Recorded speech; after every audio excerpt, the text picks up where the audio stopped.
me just say a big thank you, Nigel. And, I'm really excited to be here and to serve on such a distinguished panel. It's just a huge privilege and an honor. So, I'm delighted. I'm really excited to hear what Maryam's perspective on some of this and, of course, yours. Obviously, this is a topic that I'm really looking forward to a really healthy debate on this, because I think that this is something that we all have a perspective on. So I guess I would just start by saying that, I think we all, as governance professionals and people who are involved in governance in one way or another, know and understand what the impact is of having just, inappropriate or insufficiently qualified persons as directors. I mean, certainly in the public sector, or in the private sector rather, we know that, this can have a massive impact on the enterprise. It can be make or break for our business. It can have a huge impact on the stakeholders, the employees, and sometimes society itself. Now, if we take that basic idea and we now kind of transplant that into the public sector, then the shareholders or the stakeholders that we're talking about there are you and I. It's a citizenry. And the kind of services that we're talking about, not just businesses, but we're talking about, basic and essential services, things on which we rely for our societies to function. So if you then have that kind of negative effect happening in that space, then the impact can be catastrophic, hugely on national security, on healthcare, you name it. So it's particularly important for us to make sure that, this is an area that we constantly challenge ourselves on, and we challenge ourselves and hold our governments accountable for making sure that we constantly think about how we're doing in this area. And I think the one we all have in common in the region, this background of having a lot political cronyism, just people who are, not well qualified. And I think in this area, when you think about qualification, it's not just a question of, okay, can you read financial statements? It's way more than, and Kamla alluded to a lot of this before. It really has a lot to do with integrity, what your actual intentions are. Because ultimately, the main duty, I think, of a director is that you must be in a position to put the interests of the body that you serve, the public body in this case, ahead of your own. And you should be acting in the best interest of that body at all times. So that question of qualification has not only to do with whether you understand the technical elements of what that public body does, although that's massively important, but are you genuinely in a position, and do you genuinely have the will to put the interest of that body and what that organization does ahead of your own, and ahead of your own political ambitions or, affiliations, etc. So I think, if we start off from that basic premise, it's pretty clear that it's massively important to have, particularly in the public sector, to have well-qualified and well-intentioned directors. And, the way that those people are appointed is something that I'm very anxious to hear what has happened in other parts of the region, but it's something that we've spent a lot of time thinking about in Jamaica over the last few years, coming out of a string of political scandals on boards, to do with conflicts of interest, nepotism, issues like that. And we've spent a lot of time and have put in place a lot of different reforms over the last few years to try to treat with some of these issues. So thank you very much. That's an excellent opening of the bowling. I'm not going to comment. I'm just going to put it on to Maryam because I've been making notes. Maryam, sure. What's your perspective? First of all, thank you very much, Kamla, for the invitation. Of course, being a student of the CCGI and participating, it's actually quite wonderful to be able to share at this level. And of course, to my chairman, Mr. Romano, good to see you here. Simone, nice meeting you, and to all the persons who are currently participating as attendees. So I would start by saying that an inappropriately constituted board in the public sector really acts to stymie national development. And I take it from a very broad perspective in terms of national development. directors on state boards, as Simone indicated, really manage a lot of public goods, health, utilities, water supply, schools, and roadworks. These are all public goods. And if directors are not appropriately constituted, if they do not have the appropriate skill set or the awareness of their roles and their fiduciary duties on a state board, it impacts the country at the level of the citizenry, as Simone would have identified, but it also leads ultimately to challenges in terms of our global competitiveness, our transparency ratings, and so on.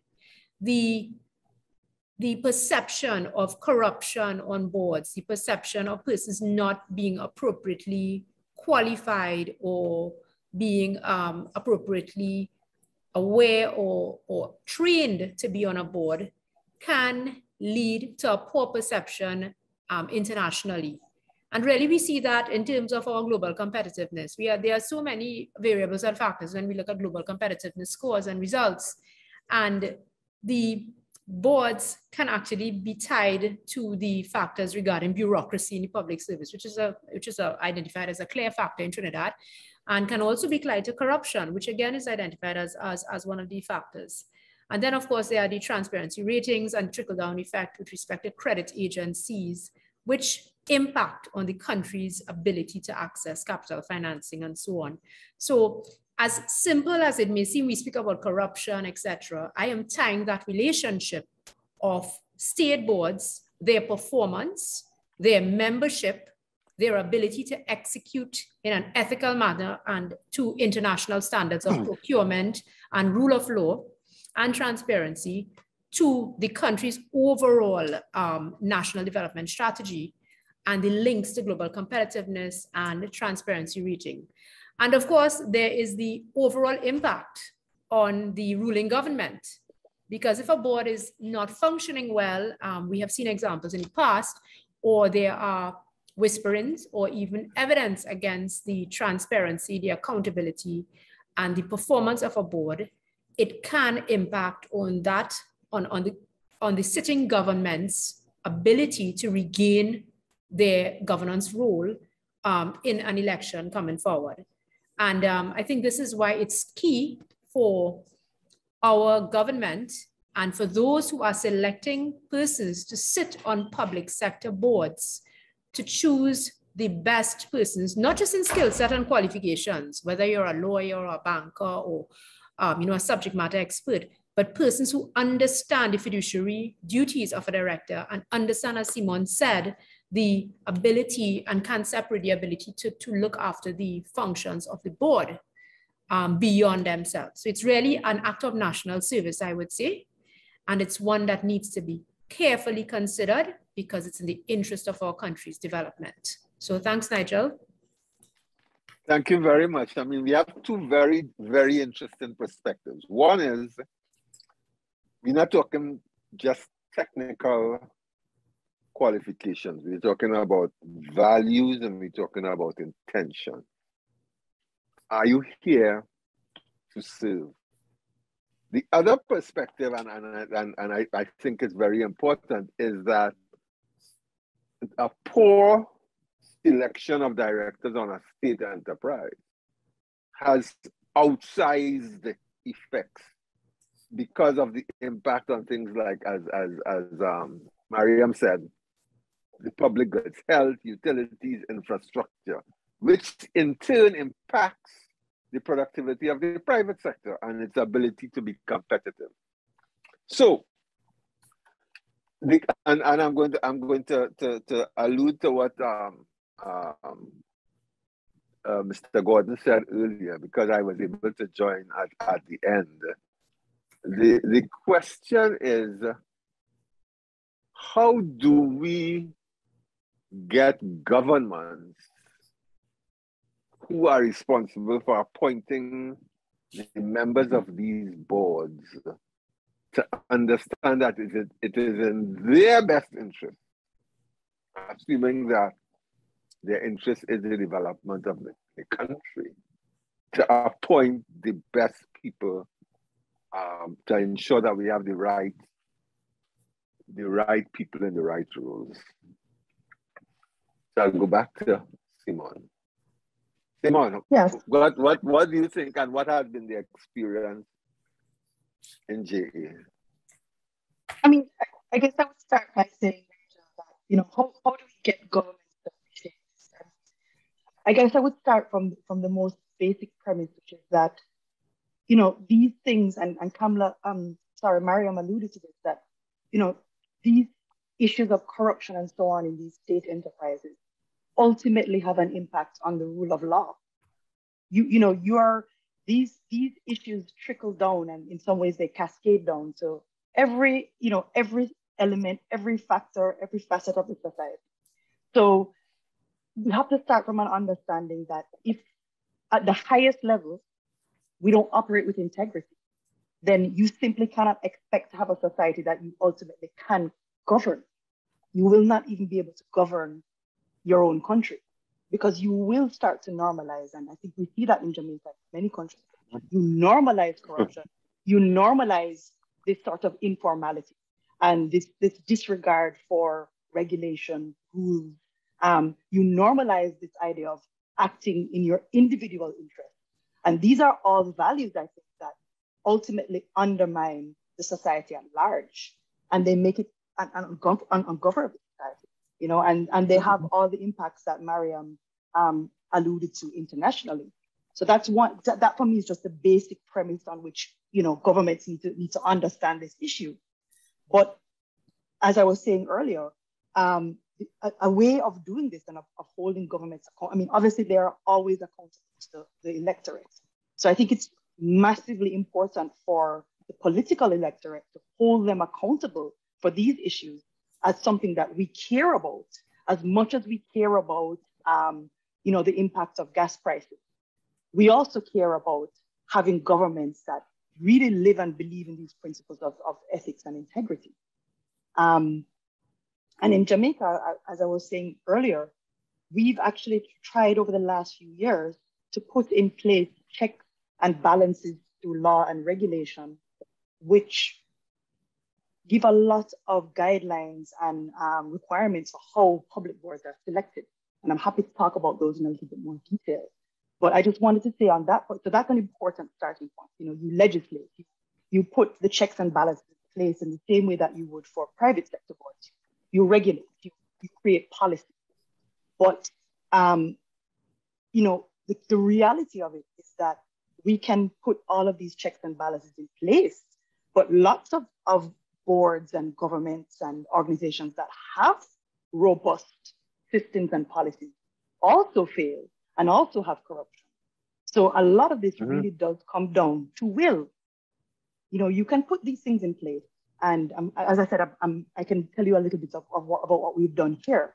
But ultimately, it's just a matter of will. Do you really intend? And I think Mr. Gordon was alluding to a bit of this in his earlier presentation. Yeah, sure, you put things on, you must have the regulations, you must have the law. But ultimately, it has to start from a place of intention where you actually want these systems to work. And you yourself, having put them in place, respect them. Thank you very much, Maryam. So thank you very much. Some very interesting points, Simone. I especially liked your identification of political will, priority, and of course the national, the accountability put forward by the population. I would suggest that if we wanted to attract skilled personnel and persons with the right intentions to serve on public boards, we would need to look at, you know, a multifactorial approach. And firstly, it would start with awareness and some sort of system where persons who are willing to serve on state boards can apply. So, for example, if there are, you know, a certain number of state agencies and state enterprises, there should be some repository of information where interested persons can indicate their willingness to serve, and they submit a CV. And when a board appointments come up, there would be a pool of persons so that there's an equal opportunity that's very visible and very transparent for all persons in the population. I think this sort of system will have a positive impact in terms of the population, because it's now an open and transparent system, and it's also one that can be regulated and managed, because there's a time to look at reference checks and to go into greater detail on a person beyond just a recommendation and a CV. Secondly, there should be some sort of mandatory corporate governance training that is applied to persons who are on state boards. So for example, if we have someone who wants to serve on an energy board, the criteria for considering that person should not just be their specialist expertise, or if they are, a banker or someone with finance expertise or a legal expert, but also there should be clear evidence of certification and training and practice in corporate governance, because it's through the corporate governance training that a person understands the role and the fiduciary duties and the immense responsibilities of a director that extend beyond the term of the directorship. And in the case of the integrity in public life, where one is basically exposed as well as their family. So before you get into it, you understand what you are dealing with. There also should be measures to encourage persons who are highly qualified and experienced, and really review the level of exposure that one has with the integrity in public life form.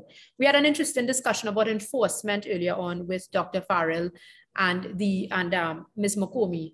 And I can say that as someone who has to fill up the integrity in public life form, it is quite onerous, very detailed. So there's some review that needs to take place. And in that review, we need to really identify what is important and what is needed there. So I'll summarize my 3 points on this. Firstly, an open and transparent system for persons to submit their expressions of interest with clear criteria regarding how they are going to be rated for the various state enterprises. Secondly, some sort of mandatory or an emphasis on corporate governance training with experience, so persons can understand the values and virtues that are required as a director, as well as the risks. And thirdly, a review of the integrity in public life approach and form to really make it less onerous, easier to understand, and for persons to feel much more comfortable and be less exposed. So thank you. Thank you very much. Now you said awareness. What did you mean by that? I would say when I speak of awareness, I mean it's a very broad understanding of the roles of a director and the relationship between a director from the selection or the relationships of a director that we would have between the shareholders and the management, and that's understanding of where a director sits. Okay, good. Thank you. So basically understand what they're getting. Understand what you're getting. Have a real awareness of what you're getting. Okay, yes. Good. Simone, you spoke to Jamaica's checks and balances, the regulations. Can you share some of those with us without getting into too much detail? Into the how weeds? Those are into the weeds and how they are working vis-a-vis our integrity in public life approach, which is a disclosure approach. And as Maryam says, I have had to fill it out. It really gets into a lot of detail. I don't know if it works to the extent that what do they do with all this detail? So what is Jamaica's approach? Well, thanks for that, Nigel, Maryam. I mean, I would start by saying that we also have, we have a multifaceted approach. So we also have this requirement for statutory declarations. And of course, like in Trinidad, the requirement to fill out statutory declarations are legendary. Nobody likes to do them. Everybody stresses out. And in fact, I think one of the issues that we had is that there wasn't a high level of compliance. I mean, something I was required to do as a public sector worker every year. And, you would have colleagues who hadn't filled one out in the past without calling any names, the past 5, 6 years, and then you're kind of catching up. So there wasn't a high level of compliance. So we did a recent overhaul of our Integrity Act. It still makes the same requirement for these to be filed, but it creates an integrity commission that has different areas of specialization, and an investigative division, a prosecutory division, and that is sort of the watchdog organization. So there's that kind of side of things. Now, that they're kind of the watchdogs, and they deal with the enforcement and investigation of corruption. Outside of that, we've also, over the last few years, really started to put in place requirements for corporate governance and to give those legislative effects. So and I'm sure you have something similar in Trinidad, but we have a Public Bodies Management and Accountability Act in Jamaica that does set out some of the requirements for how boards should be constituted and how they should operate. Over the last few years, coming out of a string of many different political scandals, lots of boards, and these things are all well documented and well publicized in the media over the last few years, and plague both administrations, might I add. The current administration spent quite a few years working on some regulations to that same Public Bodies Act. And they actually promulgated the Public Bodies Management and Accountability Nomination, Selection, and Appointment to Boards Regulations of 2021. So those just came into place last year. And those are very focused on just that. How is it that you select directors? How do we manage the way that directors are selected? What's the pool that you find these people from? How are boards constituted? How do we deal with some of the problems that we've had? And I'll just tell you very briefly what are some of the mischief or the problems that this was intended to correct. Obviously, corruption, nepotism, boards that don't follow investment policies of the government, proper procedure, and so on. Issues of diversity, which is also has a massive impact on how the board itself functions. Another big issue that it's sought to solve, and I don't think this is unique at all to Jamaica, is this concept that once you have a change in the political directorate, it means that all the boards immediately resign and you lose all the institutional knowledge. So what was happening is, from administration to administration, you would have everyone who served, say, for the last 5, 6 years, now coming off of the board, and you have an entirely new board. And that's, as you can imagine, it's very, you lose institutional knowledge that way, but it's also very disruptive for the organization itself. So that was one of the things that it sought to cure. The other issue that it also sought to deal with was what happens in these periods of transition? Because what would happen is that when one political party is power is going from one political party to another, in this time of transition, there really wasn't anything to guide how do directors operate, because you know that a time is coming in which you'll be required to resign, and significant decisions were being taken, a kind of last-ditch efforts at influence and making change, and kind of influencing the outcome of decisions would be happening at those last few months before that transition. So it sought to solve all of those things. And I'll tell you very briefly about it, but I wanted to start with something that Maryam raised, which I think is a really good point. This idea of a participatory selection process in public directors. And I think what she said is a great idea. And we've tried to do something similar in our legislation, in those same regulations.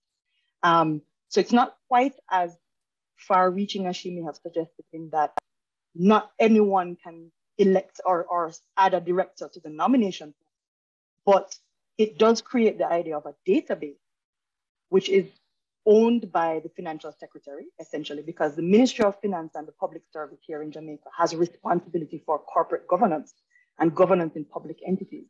And one of the cornerstones of those regulations is this concept of a database, because of this idea of participatory governance, and that database, what's supposed to happen with that is that you have different interest groups from society who are allowed, from civil society, who are able to elect directors. Now, mind you, of course, everyone who is nominated will have to go through a fit and proper test and so on. So, of course, they still have to go through all the different layers of ensuring that they are properly qualified.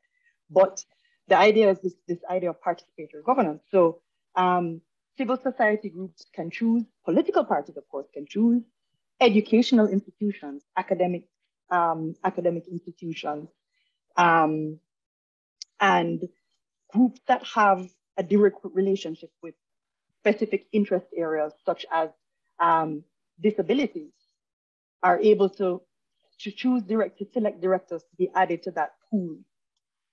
And the idea is that this pool should be the pool from which ministers or whoever the appointing authority for directors is, depending on the legislation, would then be able to look and see this large pool of people who are, considered to be appropriate as directors.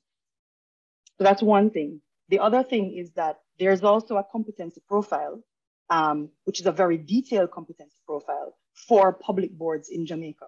And it starts out in a very general way by letting you know, first of all, what are the general things that any chairman of a government board, what are the skills that that person needs to have?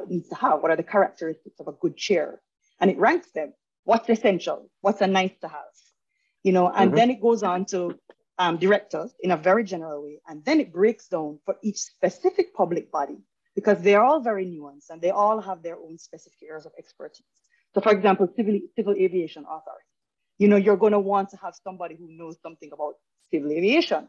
So it gets us very specific and very technical as to the types of people who should be considered for each and every public body.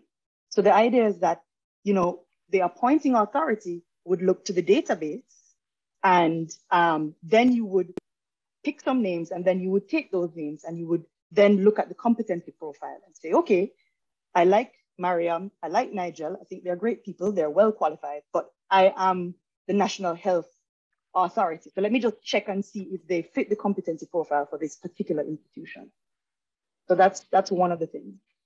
The other very quick point I'd make is that in terms of the diversity element that we touched on earlier, it has a very specific requirement for a minimum of 30% females, minimum of 30% males on boards.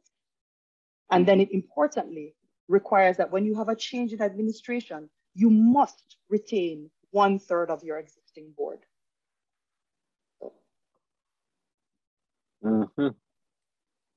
So I think I've given a very large mouthful, so I will yeah, that's excellent. No, I like Maryam. Maryam is very much involved in the public service. I'm a little less so, but Maryam, what do you think of this? I like the idea, and then I'm going to come back. But first, I want to ask, what do you think of this Public Bodies Management and Accountability Act? It sounds rather interesting. I'm going to ask about how it actually functions, because one of the things I hate is bureaucracy. And bureaucracy is that nexus between rules and risk. And people default into risk without understanding the rationale for the rule. But let me hear from Maryam. Thank you. In theory, the concept is one that's very sound. And I start by saying that in theory, but then we always have to look at the feasibility of adapting or adopting such an act, or looking at a similar act within our own context. Yes, I do work in the public service, but I'm very results oriented and I believe in execution. So if we were to consider such an act, we have to consider all the antecedents around ensuring that that act can be implemented. And yes, Nigel, the first thing that that stood out to me when Simone was speaking was the issue of bureaucracy and just the general processes that are involved that may delay the efficient selection of directors and just in general delay the timely filling of board spaces, of course. And then there's the the issue of people. Do we have the human resource complement and the supporting IT infrastructure and all other systems around the act to support the implementation of this act? And then the other idea that jumped out at me is enforcement. So if we didn't follow the rules, or if that act is not being followed, what are the penalties? And do we even have the detection systems and the enforcement systems to say, okay, you haven't followed a rule, and this is why you won't, this is the impact. This is how you will be identified, because enforcement of legislation is an effective deterrent for persons to stay within that rule of law. But if there's no enforcement, then there's a challenge. There's a lot of conversations about the Integrity in Public Life form, and I'll tell you the reason that most of us fill this form out, including myself, is because we do not want to be listed on the press. I myself had that experience last year when, in the midst of COVID, myself and Dr. Trotman and many others who were involved in the national response did not fill out one of our forms on time. And not only were we listed on the newspapers, but we were selected for newspaper articles being seen as being public officials at the time. So we have to have a clear system of enforcement and a detection system. And within that needs to be built in a support system. So for example, if you get a grace period, and if you haven't filled the form out, there needs to be someone contacting you or saying, listen, do you need any support? How can we assist? And really support one in ensuring that they are given all the opportunities around compliance before you move into that punitive stage or enforcement stage. So thanks. Thank you. I'm reading some of the comments which I will get to. But Dr. Farrell has a question, I believe. Would the panel care to comment on the role of patronage in the selection of directors to state boards and the role of directors seeking employment in acceptance of positions on state boards? I will open it up to either Simone or Maryam. The whole question of patronage in the selection, and I think what he means by that is that it's a reward for something by the government of the day. So any comment? Yeah, I mean, I guess I would say that. Sorry, yeah, go ahead. Thanks. Go ahead, Simone. Okay, thanks. No, I would say that, I mean, you know, the issue of patronage is real. You know, I think that's what we consider to be one of the main problems in the selection of government boards at this time. Like, we know that, you know, many appointments are motivated by just that. And I think it goes back to these principles that we discussed before. Like, how do you get the political will there? As I was saying before, you know, we've tried to put in place some regulation around this. So it makes it a little bit harder to do that, because now the idea is that, well, if you're required to fill competencies and so on, and you're ultimately not able to show how, you know, a particular director or two have fit within the competency profile for a particular public body, then it's going to be a lot harder for you to get away with something like that. But the reality of it is that someone could perfectly fit a competency profile, but the truth is that they're not qualified, or they're not really appropriate because you're fitting them because of some sort of cronyism, patronage, nepotism, you know, what have you. So I think that it's a fundamental question. You know, how do we, unless we have that will and that awareness and that understanding about why it is that this is a harmful practice, we can regulate around it as much as we want. You know, and I think Maryam also raised some important issues in terms of regulating. You know, there are realities of how effective that is. But I think we all understand that will is really the most important thing. But Maryam has a comment. Yes, and I would support Simone. There needs to be will at the level of the political directorate and also at the level of the citizenry, because the decisions, the citizenry, and when I speak of the citizenry, we speak about the general population, and we also speak about the private sector, because the private sector does have that role in a sense of regulating the public sector. I mean, with their sort of bargaining position and bargaining power. So we need to consider the role of the private sector and the role of chambers and lobby groups that will be able to impact. You said something interesting, Nigel, and you said reward. You used that term, political board appointments, as a means of a reward for political patronage. But I'd also like to flip the other side and speak about how it's seen as a risk now. And it's a clear risk for qualified persons, because persons now, beyond the onerous nature and all we've discussed about the integrity in public life forms, persons are very cautious to accept roles on public boards where they may be very well suited, because they are concerned about the inveterate ramifications when a party changes or if of political change. So somebody says, listen, I am concerned about the impact on my business, or I'm concerned about the impact on my career progression if I were to accept this position. It's a very real concern, and one that I think is not, it's not unique to Trinidad, but it's just everywhere. The challenge would be balancing, and it's a very tenacious balance from where I sit, balancing the skill sets, the competencies, the willingness, the values, and the virtues with the inevitable political patronage that is coming along. I mean, we have to be realistic here and be very pragmatic. Regulation regulation is a way or a solution, but how feasible and what are the success stories around regulation and implementation of acts like the Public Body and Management Accountability Act? But definitely a very interesting comment from Dr. Farrell, and a very real one, and the one I think everybody wanted to ask. Yeah, and so thanks for that. I just want to ask Simone before I ask my other question or make my other comment. How successful, I know it's just a year, has this Public Bodies Management and Accountability Act been in Jamaica? So thanks for that. Well, it's just a year. But first, let me just explain that the Public Bodies Management and Accountability Act has been around for a long time. It's been around for in excess of 15 years.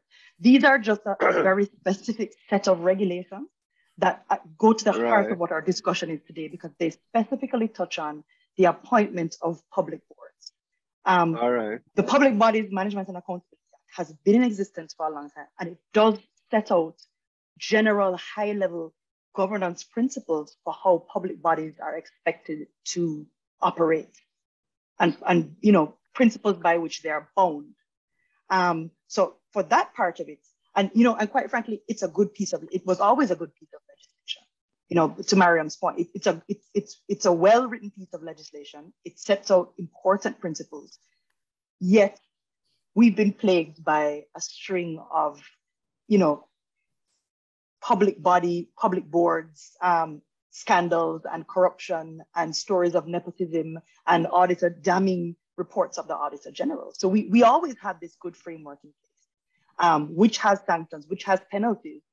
So I wanted to say that just for the general framework, it's a good framework and it's an important framework to have in place. But it comes back again to will, and it comes back to accountability. I think it's important to regulate, and I think in the case of these regulations regarding the selection and appointment of directors, that in particular, that's very new. And the sections that deal with the selection in particular come into effect 10 months after the regulations are gazetted. I'm not even sure if we are outside of that 10-month period yet.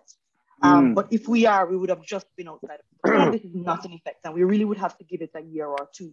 But what I would say is that the reason it's important to regulate is because it's an important tool for us as civil society to hold government accountable. Because there's no question then, when you're specific about, you know, how it is that you select directors, and I'm mindful of what Maryam said about, you know, bureaucracy.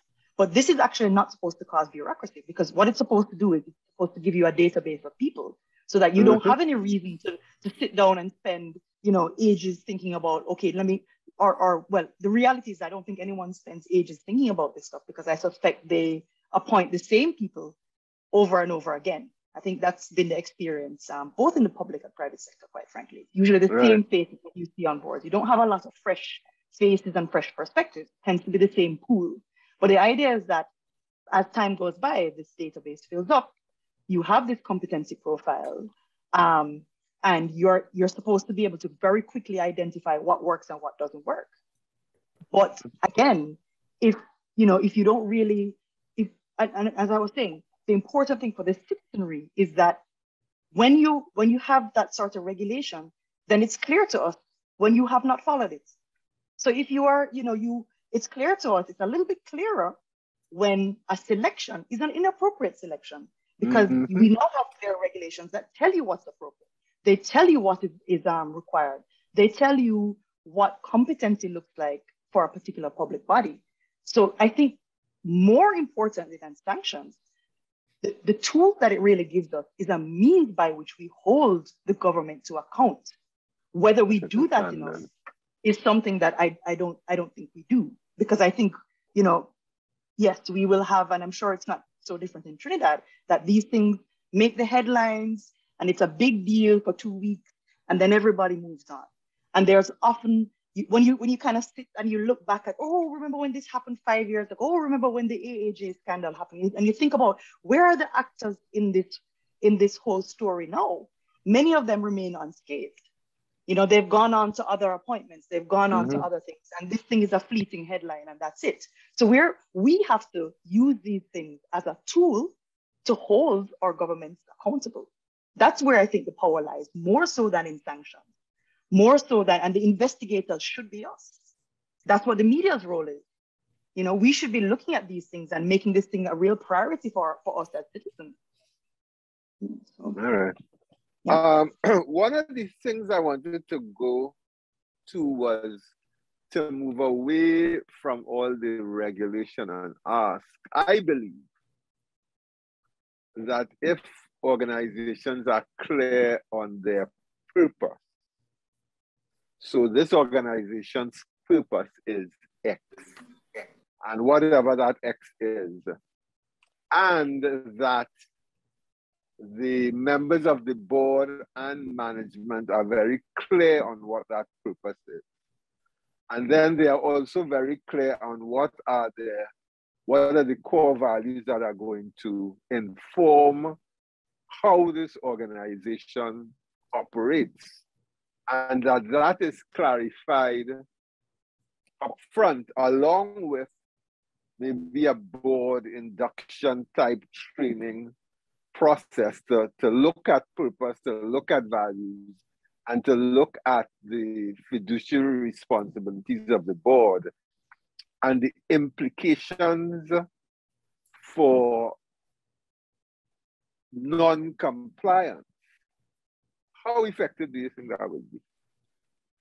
Because for me, that is more direct, and each organization, and I think it should happen with the private sector too, but we're dealing with the public sector here. Each organization should certify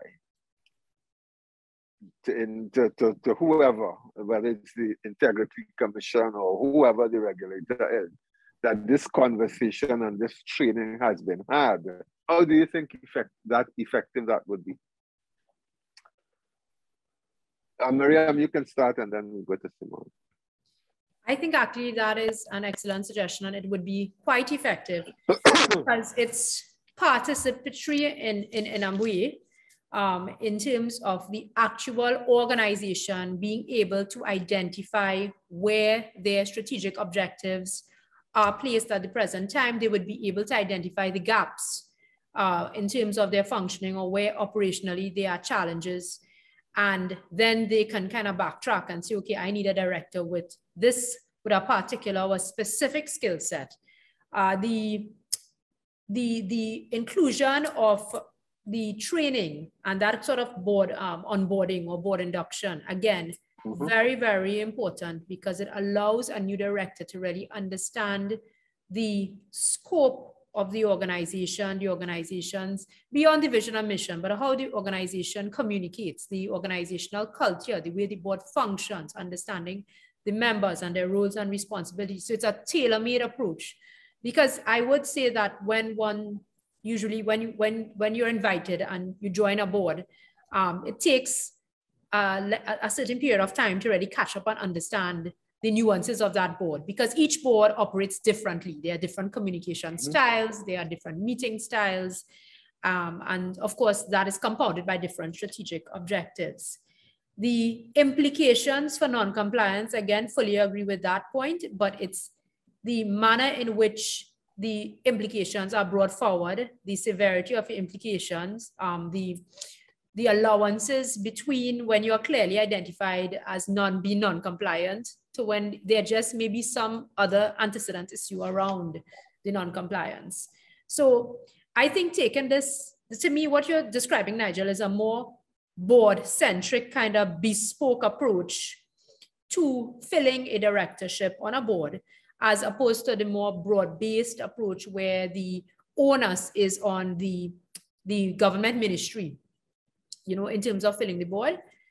So this sort of, I would say, bottom-up or bespoke approach, I believe will be definitely much more effective and efficient.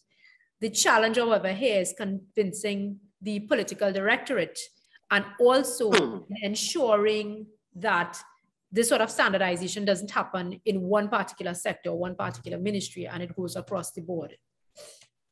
So let me be clear.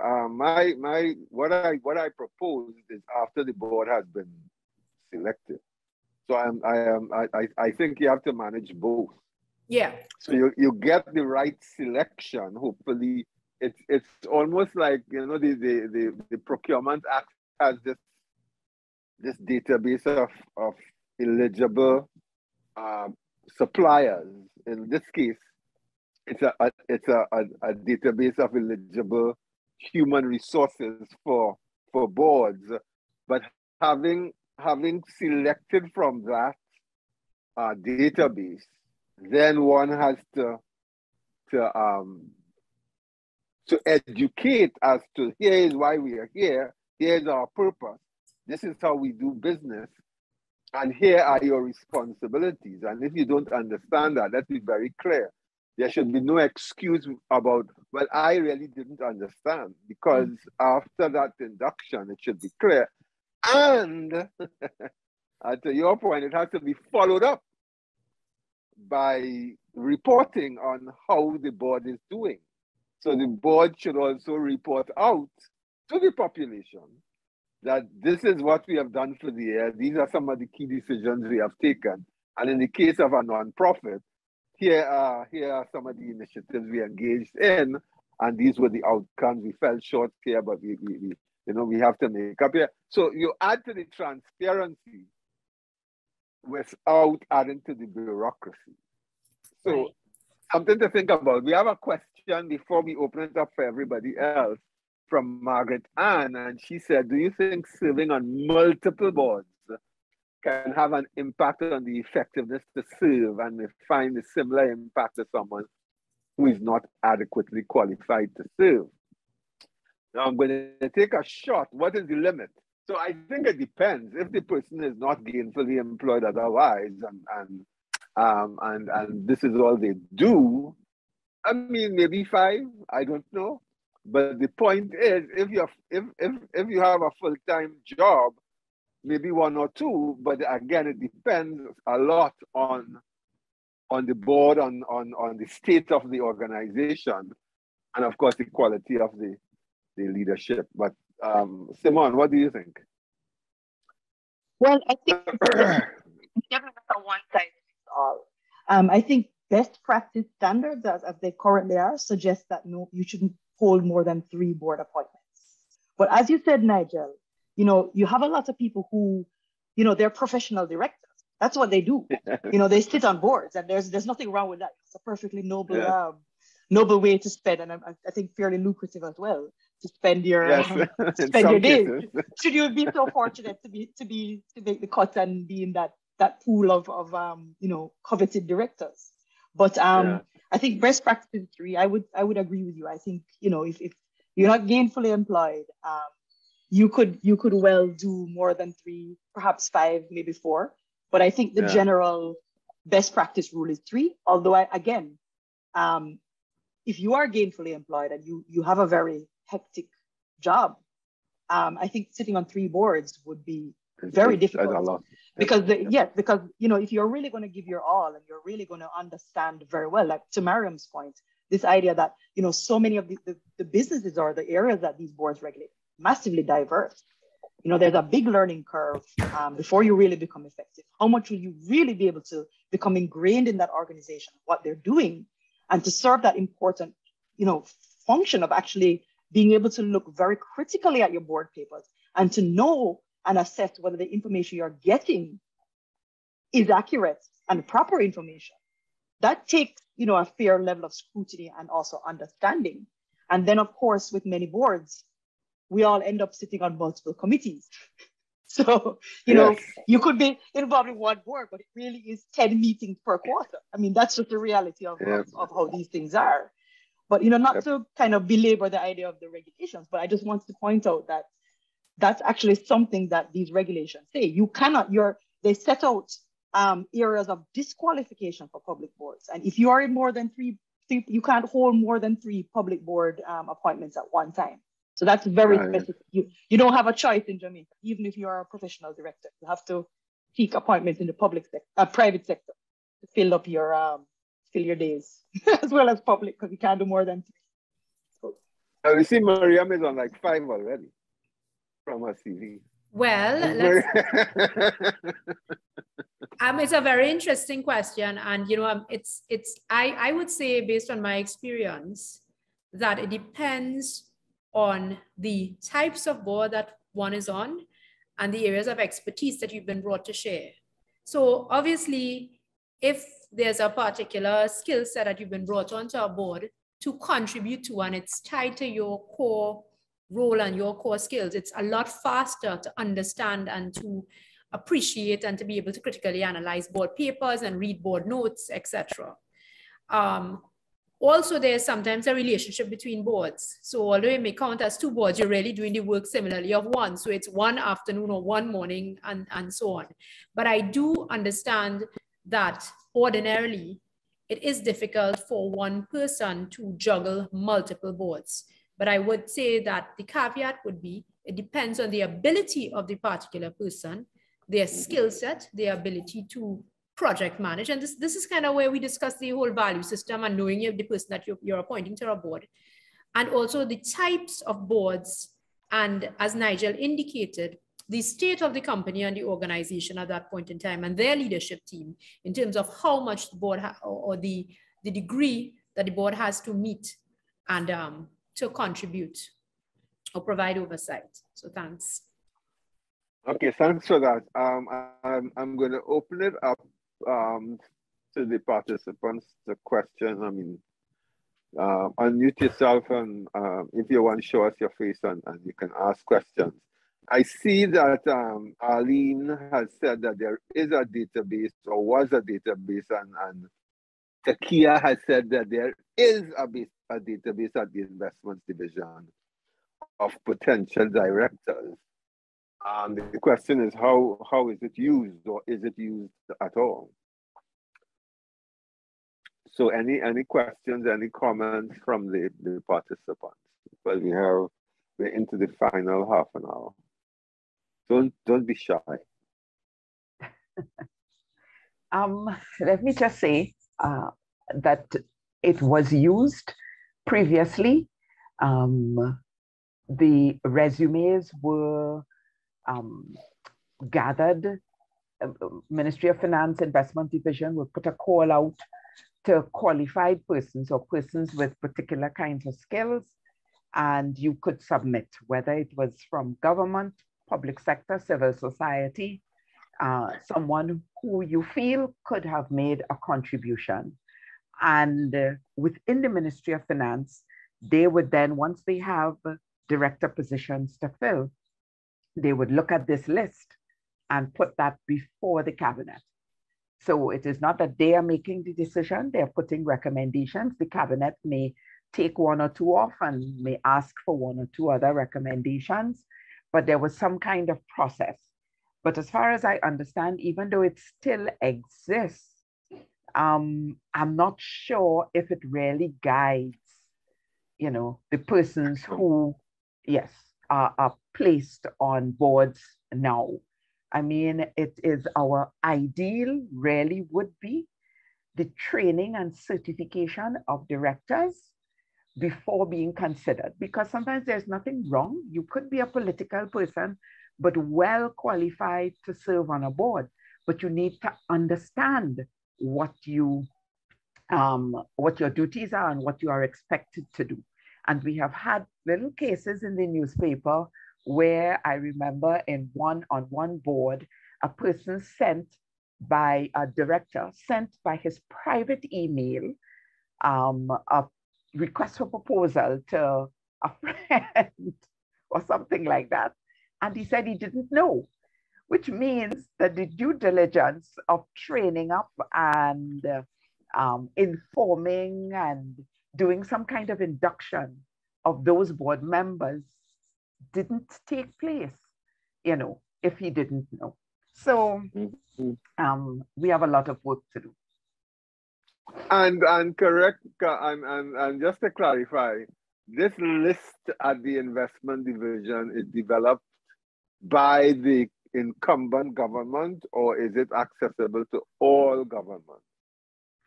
It's accessible to all governments. I'm talking about it was developed and the notes came out of the investment division for any board within government.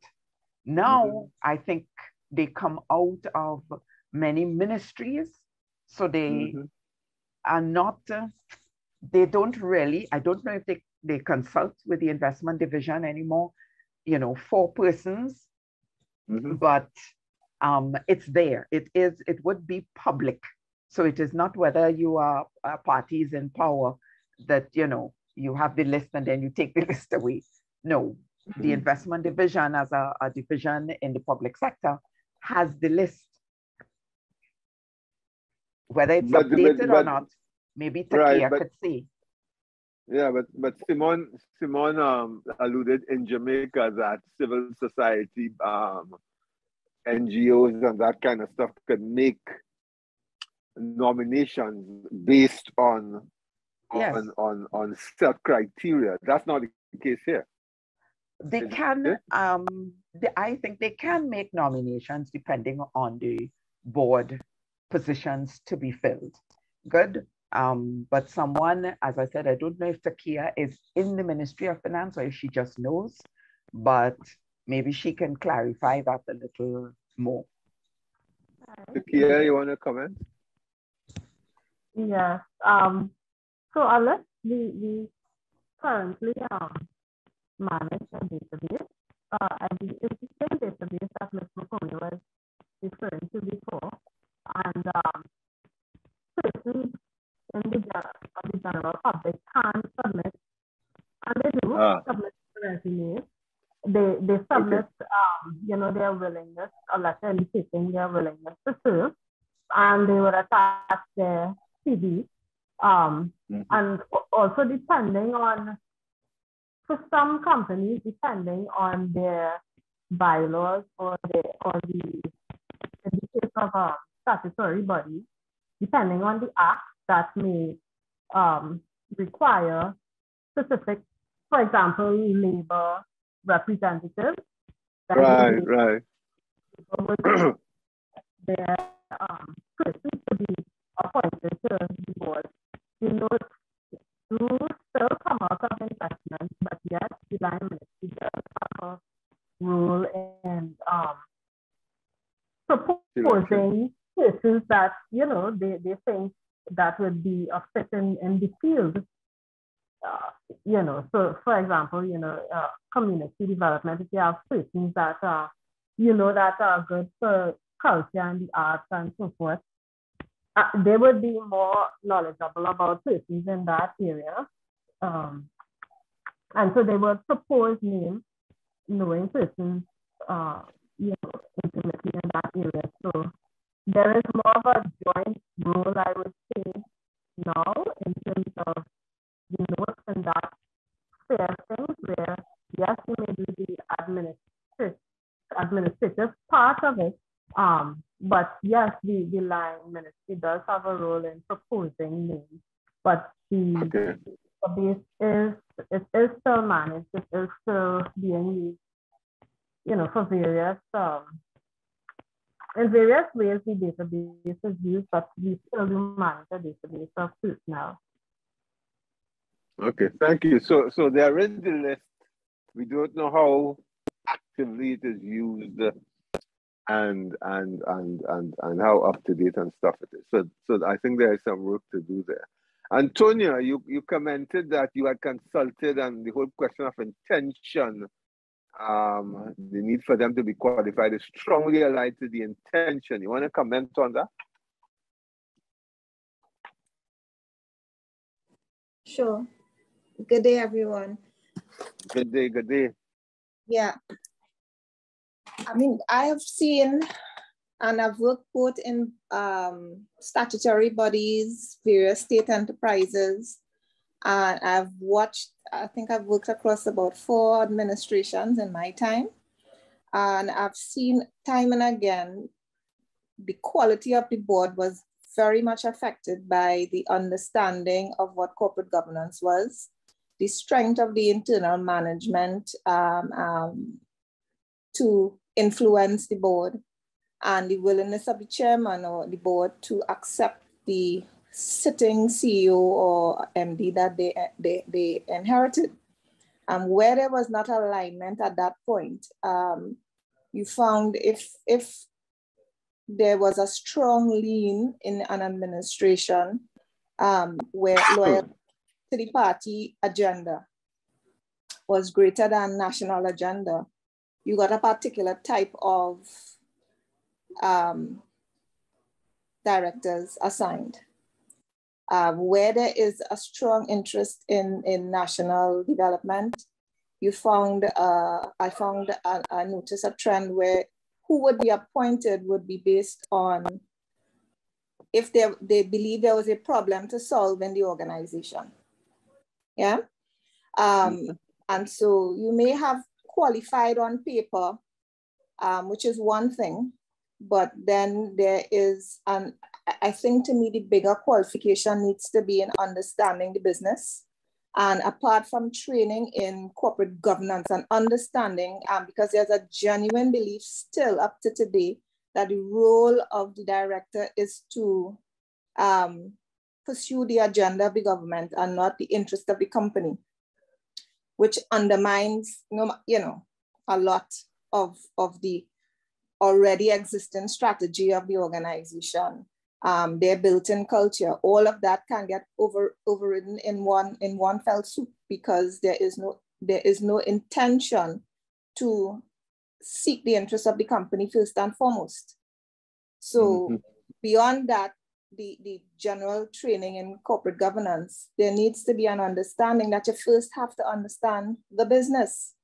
You can't confuse what you would do in a private enterprise with how a state enterprise works. A lot of them don't understand the decision-making process of, I always call it the 7 times. A private enterprise, you could take a decision today and Monday morning it's executed. In the government, you have to go through 7 layers of approval, and simply just understanding the difference in that, of understanding that you have to, you can't change strategy overnight, that there must be some kind of alignment. Yes, especially the government itself changes, that there must be some alignment, realignment, but there must be continuity, and you can't just remove systems overnight. I've seen that happen where they remove systems overnight on the assumption that the previous government didn't know what it was doing. And the management don't know what you're doing because they've seen an organization in flux without understanding why. And you remove systems and you don't replace it with anything while you're still learning the business. And then you come back afterwards and realize, oh, well, what we had before was working, but by then you have so disrupted the business and so demoralized the company, you don't get performance, you know? So there has to be that willingness to learn and understand. When you come in as a new director, you know nothing. Even if you have 50 years of experience and have sat on 20 boards, when you join a new organization, you know nothing. You must learn the organization before you start making big decisions to change and correct. Mm-hmm. Good point. Nigel, go ahead. Comment on what Antonia said, because I think she made such strong points. Yeah. And I think it went back to a lot of what both you and Maryam said. One, on just making sure that you actually have proper governance training, a proper, really robust onboarding process for people to really, and I think the other interesting thing that Antonia mentioned is that it's not just about corporate governance, but it's also how do you understand how the public sector works? Because I think any of us who have had anything to do with the public sector understand that it's a different animal from the private sector. I think, you know, there's no question about that. And if you don't understand the ebb and flow of how that whole system works, you're going to have a challenge. You're not going to be able to make decisions, effectively. And, you know, you had said this before, Nigel, but just the role of that public body itself in, after an appropriate time, you know, really being able to have an honest conversation with themselves and others. Is this board really working? Is this really an effective process? And then, you know, in doing that, I would just want to highlight that the board evaluation tool is tremendously important. Exactly. But that has to be a real process, though, because you really have to have a genuine process where people are going to be clear and blunt about how they think the whole board is functioning, and how their peers are functioning. That's a massively important tool, because I think Antonia has raised all of the pitfalls of not doing this well, you know. So to that point, I'll let Maryam come in just now. But the point is that you have, let's put it this way: some people coming from the private sector, and they come like they're holier than thou, and they can fix everything that's wrong with this public sector entity, assuming that every employee that they're going to meet or the leadership doesn't know anything, and like a bull in a china shop runs in and disrupts the organization to the extent where they basically destroy it and instead of going in with listening, understanding and engaging and really clarifying purpose and values and working with, as opposed to putting down. I mean, I say it all the time: if you want to go fast, go alone. If you want to go far, you have to bring the team with you, and that takes a lot longer and requires a lot more patience. Maryam, what are your comments in that regard? Because I thought Antonia's points were spot on. Yes, I think Antonia's points actually in a way set like, for example, an evaluation criteria or a requirement list, because she would have touched on the need for governance training, which we discussed. And particularly, she emphasized that beyond the governance training came the understanding of the particular sector and the industry. So we saw different levels, you know, in terms of what is that core competency or that competency assessment that Simone spoke of. So I quite support her suggestions, because she spoke about the actual corporate governance training, you know, applied to a director. She spoke about the onboarding process beyond the corporate governance training, specific to the particular board and the nuances of that board and within that boardroom, and the understanding of the public sector. It's something that a lot of people in the private sector take for granted. The public sector has its own rule of law, its own measures, its own results management system that is different from the private sector. And in the same way that one has to understand and transition from the public to the private sector, there's an equal transition on the other end, because the ability to traverse both and to understand the different nuances and rules of law and just the culture of two sectors is key. one has to go in with an open mind, and relationships, as you said, are key and are a priority when you have somebody traversing either sector. And I can say this from my experience because I sit on a private sector board. So it's very different being on a private sector board and a public sector board. The purpose is there still. We are looking after the organization. I also liked the input from Antonia regarding the need for having industry experience. So we are now seeing a very holistic package of what a board director should look like. You know, a culmination of their particular skill set, the governance training applied, and their understanding or willingness to understand and to learn if they come from a different sphere, whether it's public, private, NGO, which is another entity that that the board conduct would be looked at. Thank you. Thank you. I'll open this question up for anybody on the panel, including Arlene and the others. So we have the State Enterprises Performance Monitoring Manual, which has been around since July 2011. Is this document worthy of really being used to improve governance? And I see Dr. Farrell has put his camera on. So but before you get to the State Enterprise Performance Manual, I just wanted to saw that there was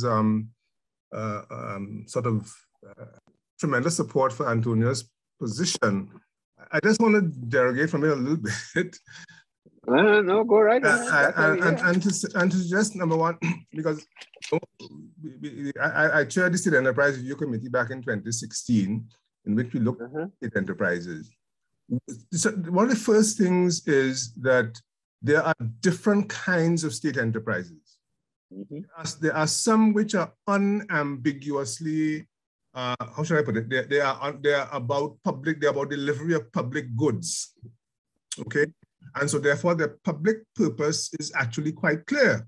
The water authority, the electricity company, absolutely clear, okay? But when you come, for example, to say, let us say a Caribbean Airlines, which is a commercial enterprise, it is owned by the state to be sure, but it is a commercial enterprise operating and competing against private entities, okay? Now, the state has invested in that entity because the state ought to have some kind of public purpose. For example, in the case of CAL, because I was on the BWIA task force, which created CAL, we said, look, there is a strategic reason why the country needs to have an airline, an operating airline. Barbados, for example, has a paper airline. They have no planes, but they have a paper airline. But Trinidad and Tobago took the decision that we wanted to have an operating entity because we wanted to keep the JetBlues and the American Airlines and those who are coming into the territory, we wanted to keep them honest in terms of the delivery of airlift to the country. That's the public purpose. Now, but remember, you are competing in the commercial space. And so therefore, that entity has to operate very much like a private sector entity. First Citizens is a state-owned bank, but it is operating in the private space, competing against powerful private sector entities. And so therefore, the governance that is required in the case of a CAL or First Citizens is very different from WASA or TNTech or something like that. Petrojam in Jamaica, similarly. So you see, so we have to recognize that there are different kinds of state entities, and these different state entities will require a different kind of governance model. The ones that we are most concerned about would be the ones that are strategic commercial, because operating and competing against private sector entities. Nigel is chairman of the National Flour Mills. National Flour Mills is part owned by, it's a listed company, but it's part owned by other shareholders. The government presumably continues to have an interest in the ownership of NFM because it perceives that it could NFM to assist it in terms of keeping the price of flour and of cooking oil and so on manageable okay? But at the same time, NFM is in fact a listed company on the stock exchange with responsibilities to a whole bunch of other shareholders besides the government. And so therefore, these things complicate governance in those kinds of enterprises. And that's what I just want to put that out there, because we cannot treat an NFM or First Citizens or CAL in the same way as we treat a WASA or TN Tech and so on. So I just would like to hear Maryam and Simone's comment in respect of that, because there are different kinds of state entities. Simone, you want to go first? Oh, no, Maryam, let's go. Thank you, Dr. Farrell. I like that point a lot. You've really brought it home, because I would have started the discussion by speaking about the public good. So yes, there are some state entities that are commercial entities. We have the Heritage, the NFM, the FCB, CALS, etc. And then we have those that provide public goods. You know, the RHA system, I'll give you an example of one, as well as, you know, WASA and TNTech. So yes, a different approach. We can't have one approach regarding how we constitute their boards, but I believe that there are certain core principles that underlie the selection of persons on those boards, and, you know, as pertains to the onboarding, pertaining to the qualification of persons, the selection process, as well as the board evaluations. But very interesting point and well noted. Thank you. Simone? Yes, thank you. The points are well taken. I think honestly, I mean, you know, if I were to give like one general conclusion about today's discussion, or even just this week so far, is that the one thing that we know about governance is that it is not a one size fits all. You know, there are core principles, but I think the critical thing is that once the intention is there to make sure that you have an appropriately constituted board in the best interest of your organization, that is what leads the process of selection. I think that's really the critical element, because, you know, whether it is a state board of an entity which is operating to compete with other private or commercial organizations, or whether it is WASA, or in the case of Jamaica, the NWC, I think what they do have in common is that the shareholders or the stakeholders are by and large the citizens, right? So I think bringing it back to, you know, the conversation that brought us all here today, I think, again, this highlights why it's so important for us to have appropriately constituted boards of people who are well qualified and operate with, you know, basic principles of integrity. But it's not a one size fits all. I think we you know, anyone who is appointing these boards needs to make sure that they understand that they're doing it in the best interest of the organization. So, yeah. Antonia, your hand is up. Yeah, I raised this on Sunday, and Dr. Farrell's point brought it home again. Your point about purpose and understanding purpose, I think, to me, is fundamental to anybody serving on any kind of board, but with state enterprises in particular, regardless of the model of the state enterprise, whether it is a special purpose or a provider of services, or however you want to frame it, whether you are engaging in creating a benefit like a utility, or a commercial, you're operating a commercial space and must compete. At the end of the day, there is one common purpose, which is to serve the people.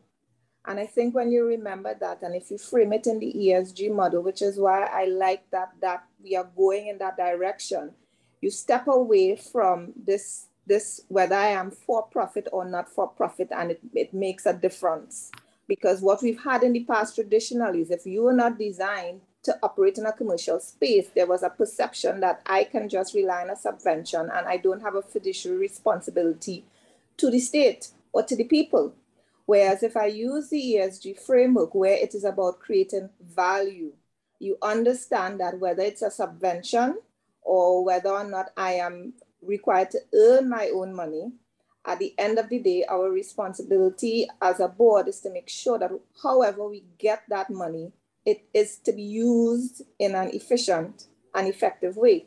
And so all organizations, as far as I'm concerned, should operate as though they are for profit, even if that is not their end outcome in terms of generating a return. There should be a positive return.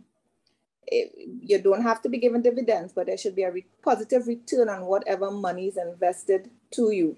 The same thing applies for NGOs. Thank you. So that's one of the things I wanted to talk about. While I'm talking, please take a moment for the panelists to give feedback on the panel discussion. The link is there in the chat. But for me, let's take WASA, for example. For me, the leadership of WASA has to be focused on providing potable water to the people of Trinidad and Tobago. But it's not just providing water, it's providing that water in the most efficient way possible, because the people of Trinidad and Tobago, in our case, has through its government allocated to you a certain amount of money to provide water, and there is a water infrastructure that has to be maintained and managed. And one has to evaluate one's performance based on how well one is managing that infrastructure, both from a cost point of view and from a quality point of view. And there need to be metrics to assess that performance. So for me, in that sense, it's not that you're going to operate WASA for profit, and WASA does not have competition per se, but WASA has a fiduciary, it's almost like a responsibility to continually be improving the quality of its operation and the efficiency of its operation. And if we can get that in context, I think we will be much better. We're just over time, so I just want to ask Simone and Maryam, I want to thank them and have them give their final comments. Maryam, you go.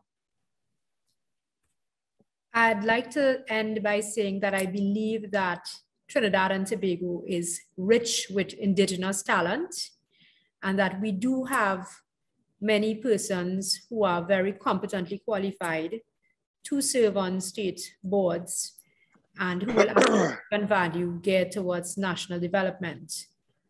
Our challenge, however, would be to encourage these persons and really to make the appropriate selections for persons to serve on state boards.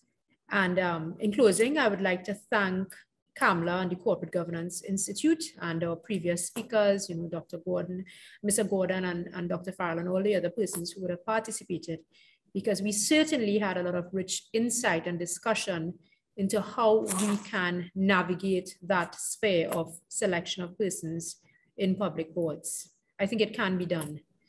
We just need to continue moving forward. So thank you. Simone? Thank you, Nigel, and thank you, Maryam. Just lead it. I'm just going to leave it on a quick call to action, which is that I think we have got to make sure that we understand our own responsibility in holding our government accountable for these things. Let's really take it seriously. Let's make this an important crisis, not just about rising oil prices. We want integrity. So I'm going to leave on an activist note and say, let's make sure that that's our take-home message, that we really take it seriously ourselves and demand this from our government. I mean, this is very basic.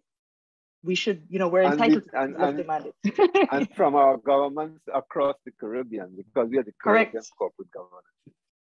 And thank you very much. Me, we have to do it as Mr. Gordon said this morning, in a spirit of positivity, if you will. We can't throw in the towel and say, well, this is how it is, everybody's corrupt, all politicians are X, Y, and Z. We need to meet people where they are, and in a spirit of generosity and graciousness and curiosity, help them, based on all that we've said here, to find a path to better governance. Kamla, over to you. Thank you, Simone. Thank you, Maria. Thank you very much, everyone. It's been a pleasure.